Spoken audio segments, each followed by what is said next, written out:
were some of your best Halloween costumes growing up? My mom made a lot of my costumes as a kid.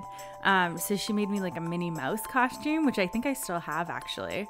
She made me a little polka dot dress and it was really cute. And then she also made me a princess dress, medieval style, which was pretty cool. Were you just princess or did you have a specific princess you're going for? I was just princess. But I remember that was like a lot of work for her to do because it was like many, many pieces of fabric and everything. So it was definitely a labor of love. And I really appreciate that she made me all those costumes. My mom made me some sweet costumes too. One year I was Daredevil when I was probably like 8 or so. Oh. The Marvel Daredevil. And she made me a complete handmade Ninja Turtles costume too. That's so cool. And it was essentially like just costumes are different in our day. Yeah, absolutely. You could get away with that. And now everything has to be store-bought. And if you're not, I think you'd get made fun of. I Probably. think, yeah. And like store-bought ones weren't as readily available. True. Or vast variety as there is now. The Ninja Turtle costumes that were available when I was a kid would be a plastic smock with pictures of the Ninja Turtles on it. And then one of those hard plastic masks that cuts your tongue if you try to talk or eat through it. Yeah. Yeah. And like now you can go to, there's multiple chains of like Halloween stores and they have like hundreds of different costumes and if you're like crafty, you can just buy a bunch of pieces and make your own costume. So it's so much easier now. And I feel like the creativity is gone. I think like with pretty much everything of the world, it's worse now, but there's more options for it. Yeah, absolutely. Halloween isn't as fun now. And it's not just because we're older. The trick-or-treating culture is all but gone. Yeah. It's kind of, it's there, but it's not like it used to be. No, it was like an event. But decorations, you can just go to the store and buy a bunch of cheap decorations that we could never do before. But I kind of preferred having worse decorations and more fun. Yeah, I appreciate how easy it is now, but I do agree with you. I miss the creativity and like the fact that you'd plan your Halloween costume months in advance because someone would have to make it for you. And you know me, I still avoid buying anything for Halloween. I want to make it. True. Or find it. Or just embody it. Just be a witch. Be a witch. I like find myself going back to those easy ones like cat or witch or like princess, but I really love when I actually put the work into it and have like a really cool costume. I think that's really nice. Although this year I won't really have a chance to dress up except for giving out candy. So that's all you need. It's a low work year. Giving out candy is big. All those kids are going to see you. I love giving out candy. I'm so excited about it. I love seeing the little kids come to the door. You know what I'm so excited for? What? This episode of I Love This, You Should Too. Oh, yeah. My name is Indy, boil, toil and trouble, Randhawa. And with me is my lovely co-host, Samantha, something wicked this way comes, Randhawa. Those are some long Halloween nicknames. Those are the first witchy things I could think of. Oh, yeah, good call. Because I'm such a nerd that the first witch I think of is the three witches from Shakespeare. Yeah. Well, if that didn't give you enough of a hint, today we are talking witches. So I am going to have my top 5 pop culture witches. And then Sam is going to give us a witch pick. A witch book, witch TV. Witch TV. A witch TV pick. And then we'll tell you what the big witch watch is for next week. Because we're doing all witches on this Spooktober episode of I Love This, You Should Too. I'm excited. I'm excited to hear your top 5 witches. So you didn't do this week, but do you have any top witches off the top of your head that you want to throw in as some honorable mentions? Sabrina, because I grew up watching like TGIF and Sabrina was a big part of that. I want to say the Sanderson sisters. I don't know who else is a witch. Now I can't. Oh, from Buffy, Willow. I think those are my top 3 witches. All right, I'll give you some honorable mentions because I couldn't get them all in there. The Blair Witch. You don't really see the Blair Witch much on screen or at all. But that movie was very influential. Oh, yeah. I do remember it coming out and it being like a huge deal. Fiona Good, as played by Jessica Lange in American Horror Story. That was my favorite of that season because I'm just a big Jessica Lange fan. The three witches in Macbeth, of course. Mm-hmm. Classic. I did say Sarah Sanderson in specific, who was Sarah Jessica Parker's dumb witch. Yeah, I like that. Louise, the teen witch from the movie Teen Witch. Have you ever seen Teen Witch? No. I think you might like it. It's like a bad 80s movie, but it's bad in the good ways. Isn't she played by Robin Lively, Blake Lively's sister? That's true. Yeah. I was looking up like witch TV shows and like movies and stuff just to like see what I wanted to do this week. And I found that little piece of trivia. And of course, Willow Rosenberg. Of course. And Tara. And Tara. Yeah. Tara's a good one.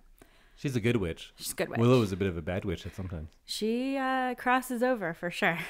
Well, I'm going to start with number 5 is Samantha Stevens from the TV show Bewitched. Oh, I forgot about that. Yeah. Bewitched was a fun show. I like it. It was a fun show. Number 4, The Wicked Witch of the West from Wizard of Oz. Yeah. Oh, I didn't even think about Wizard of Oz. Glinda. I didn't even put the Good Witch on here. It was just the Wicked Witch. There's also the Wicked Witch of the East, but you only see her shoes. Yes, true. She gets a house dropped on her. Yeah, you don't want to be Really, wicked. Dorothy started that. She really did. Well, I guess she didn't do it intentionally. No, she just happened to cross over into this world, and her house happened to fall on this person. But she did take the shoes off the corpse, didn't she? No, they magically moved to her feet. Right, okay. So it's not her fault. No. Good job, Dorothy, who I might be for Halloween again. I can't believe I forgot about Wizard of Oz, because Wicked is like one of my favorite Broadway musicals. Oh, and right. That's like all about witches. So How is Wicked? Oh, you just said it's one of your favorites, so you love it. But tell me about Wicked. So Wicked is about the Wicked Witch of the West, Elphaba, and Elphaba? Elphaba. That's her name? Yeah. Huh. Okay, so I guess my number 4 is Elphaba. Yeah. From The Wizard of Oz. And Galinda, who is the Good Witch, and they actually go to magical boarding school together, and them growing up and then having to choose kind of the path between good and evil, and navigating life when people just assume you're evil because you're green. So it's a fun story. It's definitely a departure from Wizard of Oz, but I love it so much, and the music is amazing. And I think the original pairing of Kristen Chenoweth and Idina Menzel, who went on to play Elsa, were just like so very perfect. And the book is also really good as well. I like that idea. What you described seems interesting to me. I think my big aversion to that musical and book and everything is I'm just tired of, hey, here's something you already like, but let's look a little deeper. Here's a little different twist on it. If they just made their own thing and it was about that, but without having it to be like Wizard of Oz intellectual property. Yes, yeah. I just hate how everything needs to be from something else. Yeah. Just do your own thing. That's a good idea. It stands on its own. True. I just love the like interlacing of the story. And this was a book before it was a musical. So it's drawing from different intellectual property. But that's still from Wizard of Oz. Yes, yeah. Which is also a book. Yeah. Number 3 is Ursula, the Sea Witch from the 1989 classic The Little Mermaid. Classic Ursula. Man, you really hit some high points here. Ursula is great and maybe the best part of that movie. And she has such a good song. Such a good song. Poor Unfortunate Souls is like such a fun song to sing. I think the next time we do a Disney movie, our things of the week should be ranking, say, like villain songs or I Wish songs, because Poor Unfortunate Souls is... I'm having a hard time thinking of a better villain song. Well, Gaston, maybe. Gaston, yeah. Yeah, I think Ursula definitely is up there with her Poor Unfortunate Souls. Have you seen the live action one? I haven't. I have it on my like Disney Plus queue, but I haven't watched it yet. Who's Ursula? Is it it was someone that annoyed me, right? Yeah. Melissa McCarthy? It was Melissa McCarthy, yeah. Just go back to being Sookie. That's when I liked you most. I think the market was just saturated with Melissa McCarthy for a couple of years there. It's true. She's been everywhere. And she didn't always have, maybe it was due to casting, but didn't always have the most range in her performances either. No, and she tended to play like one character that she'd really fleshed out, and that was it. Mm-hmm. And she just did that in every character, but just different wardrobe and name. Yeah. So this is fun because, and I haven't seen live action Ariel yet, but I think this will be fun because it is a very character-y kind of thing, and she tends to do really well in heavy character acting. And number 2, you'll probably recognize this from my ranking of top 5 talking black cats, which we did earlier. Yeah. And we're going with Sabrina, the Teenage Witch. And the specific iteration that I like most is, of course, the sitcom-y Melissa Joan Hart one. Yes, yeah. That was TGIF. It was like Sabrina the Teenage Witch was always one of my favorite things to watch every week. I have seen every episode of Sabrina the Teenage Witch. I'm pretty sure I've seen pretty much every episode too. But wait, I forgot to add on as an adult. As an adult. Okay. I definitely haven't watched every single episode. I've watched a few here and there. Like we have a Halloween TV show list that we usually watch through, and like we do it for Christmas too, but I definitely have not seen all of Sabrina the Teenage Witch recently. It gets bad at the end when she's in college and she's not living with I forgot about the college season. Yeah. Seasons. Yeah. That part's not nearly as good. We lose, I think Harvey's gone. Salem's hardly there. And as you'll remember, Salem's my favorite character in that show. Absolutely, yeah. He's fantastic. And we don't see Hilda and Zelda nearly as much then either. Instead, you get, what's her name? Soleil Moonfry. Oh, yeah. Which is fine. I feel like shows need to know their stopping point. I think they were trying to grow up. And they thought the people who love this show will grow up and we're going to emulate that too. And I don't know, it didn't work for me. Yeah. And it was Elisa Donovan, who's in all those dog movies now. Right. She's one of the roommates. And then there's Josh, that guy. And No, thanks. Yeah, not nearly as good. But Sabrina, still my number 2 witch. So, Indy, who's your number 1 witch? Well, if you've listened to this podcast, you'll probably know my number 1 witch is the only other witch I've had in a movie that was one of my picks thus far, and that is Kiki from Kiki's Delivery Service. Oh, Kiki. I don't know what I can really say because we did a whole episode on Kiki's Delivery Service, so you should just go listen to that. Back in episode number 150, and you can just go listen to that whole thing, and we'll talk about it for over an hour. Yeah. Because I love that movie. I don't know how much more we can talk about here, but just the idea that this is a world where there are witches and everyone knows about it, but it's still kind of fun and novel to oh, did you see a new witch moved in? Oh, that's fun. I liked that. I liked that this is a non-Western take on what a witch is, and because of that has a just kind of whole different mythology to it, and it's just fun. I love pretty much everything. You know what? Actually, maybe everything Miyazaki has done, so this wouldn't be any different, and it's, I think, probably in my top 3 Miyazaki movies. And go check out Kiki's Delivery Service. And Kiki's really cute, too. She might be my number 1 cutest witch. When we did the Indy's top 5 talking black cats was before Kiki's Delivery Service because Gigi was, of course, my number 1. Right. Salem was actually pushed to number 2. That's how much I love Kiki's Delivery Service. Huh. That's an important list to keep as an adult man. Best talking black cats? Yeah. Yeah, I've only added to that list. Yeah, exactly. I feel like we should probably revisit that list annually on this podcast. Sure. And it'll be more of a less definitive and more about talking cat power rankings. Right. Who's hottest right now. Who's the most relevant talking cat. Yeah. Did you watch, we're going back to pick number 2. You watched the Sabrina new TV show?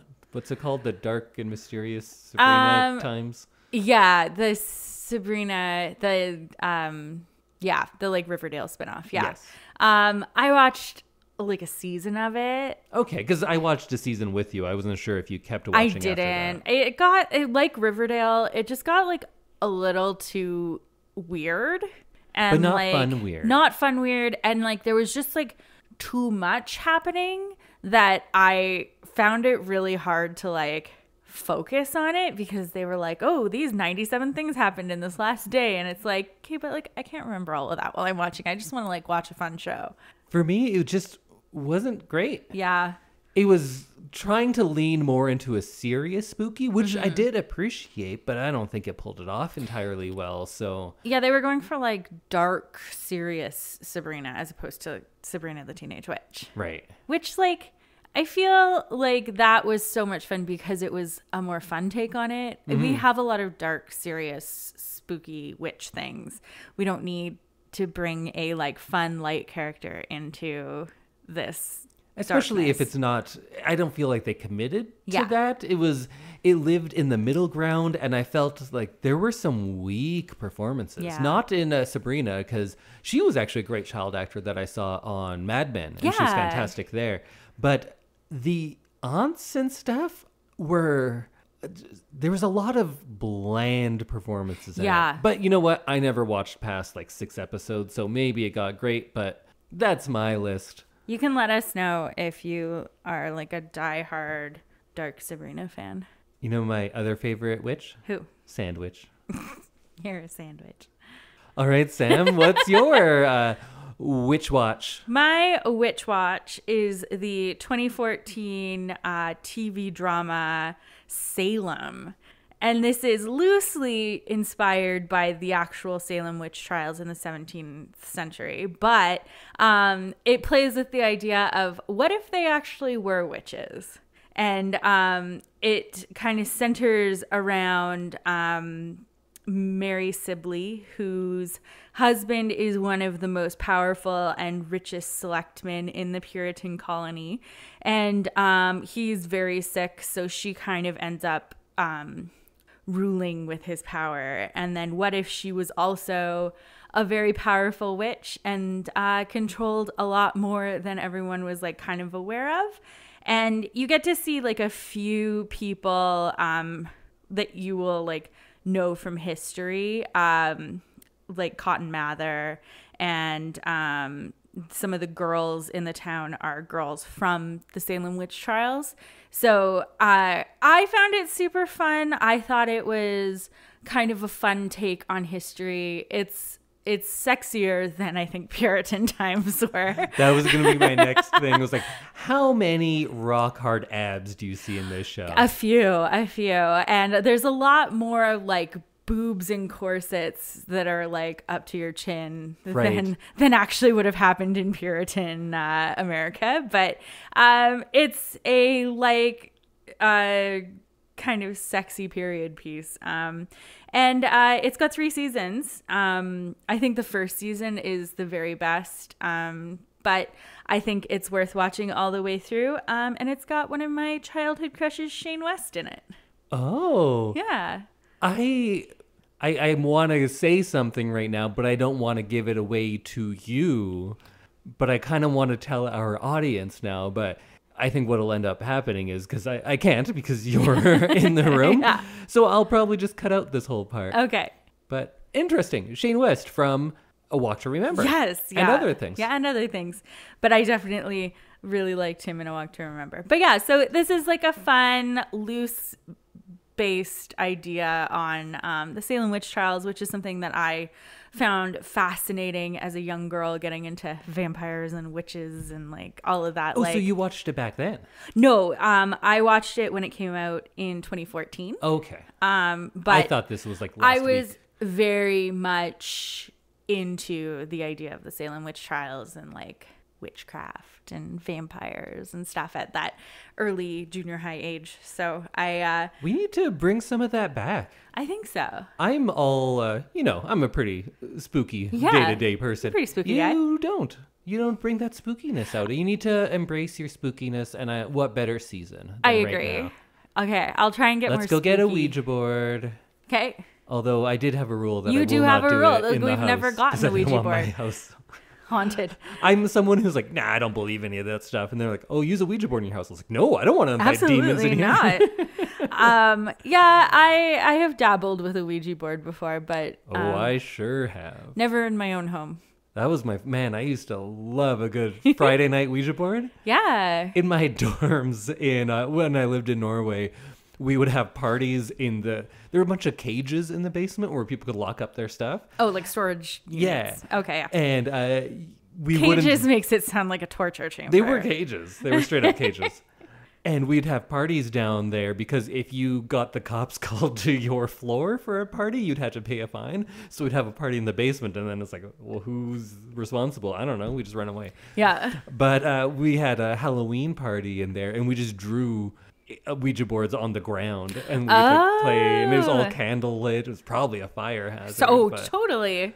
We're just in a basement full of cages with no lights. Probably it was cardboard boxes. Long hallways between cages, and there was no lighting except for all these candles we put out. And then we just had Ouija boards on the ground and music playing. It was great. That sounds great. It was pretty fun. Our good friends, the Kendricks, have a Ouija board room in their house. So you need a seance room. You need a seance room, and they did a really good job of creating an atmosphere that feels like a true Ouija board experience. Yeah. So you can check out 2014's Salem. It is available on Disney Plus in Canada. I'm not sure where it's available in the US, but I'm sure you can find a copy somewhere. Did you revisit it recently? Yeah, I just watched a few episodes of it, but still good? It's still good. Yeah, I think they do a really good job of building suspense and tension in it. And I might end up just watching the rest of it coming up here. 'Tis the season. 'Tis the season for witchcraft. Okay, I feel like I should tell you something about Shane West. Okay. We are going to watch something, and he's going to pop up in it. Oh. And I'm not going to tell you what or when. And I think you will be very happy when it happens. That's all I'll say. Great. Can't wait to maybe be very happy when it you happens. will be. You will be. Okay. So, Indy, it's come to the time. What is our big witch watch for next week? So you had the choice of silly or serious, and you went serious. Yes. And then you had a choice of werewolf or witch, and you picked witch. Mm-hmm. So I thought that would give it away for a serious witch movie because there aren't that many. Yeah. But you don't know what it is, do you? No, I also didn't spend a whole bunch of time trying to guess. My thing of the week, maybe last Halloween, was this movie. Oh. And that is the 2015 Robert Eggers directed, I think his directorial debut. Oh. The Witch. Oh, okay. Yeah, I don't know why I didn't guess that. And at the time you said, I want to watch this movie. And we never got around to watching it that Halloween. So here's our chance. Because you wanted something serious. You wanted something that we could really have a discussion around. Yeah. And I think The Witch is that movie. So if you're not familiar, The Witch, sometimes spelt with 2 V's because it takes place in a time where W's weren't really a thing. Yeah. So The Witch, or the subtitle is A New England Folktale, is directed by Robert Eggers, who we have done on this podcast. He directed The Lighthouse, which you didn't love as much as I did. Didn't love. Okay, well, I'm open-minded. But one thing we can definitely see from that movie, and in this one as well, this is his directorial debut, is that he is definitely a man who has attention to detail. Right. So this one is about a family in 1630s New England. I don't want to say anything about this one, but it has to do with some witchcraft and black magic and things like that. Right. Or does it? No, it kind of does. Oh. And because it's a Robert Eggers one, it sounds like they're in the 1630s. It is period accurate dialogue. And because it's Robert Eggers, it's not just some house. They built it only using tools that were available in the 1630s. Like, he's one of those guys that makes everything as real as it could possibly be. And whether or not that is for his own ego or to really get some authenticity into this is up to the viewers, I suppose. But if someone is going out, finding historical scholars and hiring them to build thatched roofs because only this one guy knows how to do a thatched roof in proper 1600 style, that might be overkill. Sure, I'm not denying that. But if someone's doing that, they're probably paying attention to everything else. Yeah. Like my love with Stanley Kubrick. Like a lot of film nerds love that guy because he has such attention to detail. And a lot of the time, you're like, why? Why does this need that detail? Yeah. It doesn't need it in all times, but someone who is that obsessive is going to be that obsessive with the performances, with the script, with the cinematography, with everything else. And sometimes those perfectionists, they make some great movies, is what I'm saying. And I personally really liked The Witch. I'm not going to tell too much about it, but it's about a family who is kind of isolated. It's about Puritans and all of that sort of stuff. This is like pre-witch trials, right? It is. Yeah. Yes. Okay. So it's pre-witch trials, but it's of that world. It's about European settlers and colonists in the New World. I don't want to say too much about it, but I will tell you about when I first saw this movie. Okay. So I saw it in theaters in 2015. And when I went to go see it, the ticket taker said, "Oh, you're seeing The Witch? You know, we're not doing refunds for that anymore." And I was like, "What do you mean?" And he said, "Everyone who watches this movie walks out and demands their money back. So, like, I'm warning you now. There's no money back." And I was thinking, like, what? Why? And they're like, "No, it's so bad. It's terrible." And I was like, "No, I'm gonna go watch it," because I really wanted to watch this movie. It came highly recommended from only like 2 people, but 2 of my film nerd type friends. So I thought I would check it out. I watched it. I loved it. And then when I was coming out, the person who was cleaning the theater after said like, "Oh, you made it to the end." And I was like, "Yeah, I made it to the end." They're like, "Oh, no one can make it to the end of this piece of garbage." And I was like, "What are you talking about?" So then on the way home, I was talking with the person that I saw the movie with, and we were like, "What's going on? What happened in this theater?" And it's not in that theater. It was like worldwide. Yeah. People did not like this movie. And I think it's probably due to expectations, and it's a different type of movie. It's not a different type of movie to me, and it's not to you anymore either, because you've watched these types of things. Right. But it wasn't your Blair Witch Project or your Blair Witch Project was very different as well. Right. I think it's not your Annabelle. Right. It's not jump scares. It's not your pop culture horror film. It's not what a modern horror film is. Right. And I'm not saying that it is like the scariest movie around. I think there are legitimately frightening things in this movie. But if you're looking for popcorn jump scares, this is not that movie. Well, I'm good with that because I hate jump scares. This is about building that tension. It is about, we're going to get into that metaphorical stuff too. But if you don't want that, I often say that if you want to look at that part of the movie, you can. But if you don't want to look at it that way, you don't have to. This is the epitome of that because it has a very literal reading and something where you can see more stuff into if you want. And I think the director has himself gone on record as saying like, yeah, whichever. Okay. Whatever you want. Oh, I like that. Okay. I like when movies have multiple ways of like viewing. Yeah, no right or wrong or anything like that. And this might sound like, if you haven't seen the movie, that I'm setting you up for something like, oh, this is going to be a hard watch. It's going to be like The Lighthouse was a difficult watch for you. Yes. That was way more abstract than this movie is. Okay. To me, this is just a horror movie. Okay. Of course, it harkens back to more of the pacing of 70s horror movies, but it's still that. It is still a Hollywood movie, although this is actually an American-Canadian co-production. Oh, okay. But it's not something that's inaccessible, I think. And the hate for this movie, I think, was just based on people who are going to see a movie and they want a quick, scary movie, and this wasn't delivering that. Right. Instead, they had to sit and deal with a family coming to terms with stuff, and that's not what they were in for. Yeah, they wanted jump scares and like a scary monster. But that's my take on it. We're going to watch it, and then you can let me know. Is this still just like a regular horror movie that's a little more slow-paced, or is this something that is inaccessible to modern audiences? I don't think so. Then again, I'm kind of a nerd for this kind of stuff, so I'm not the best judge of that.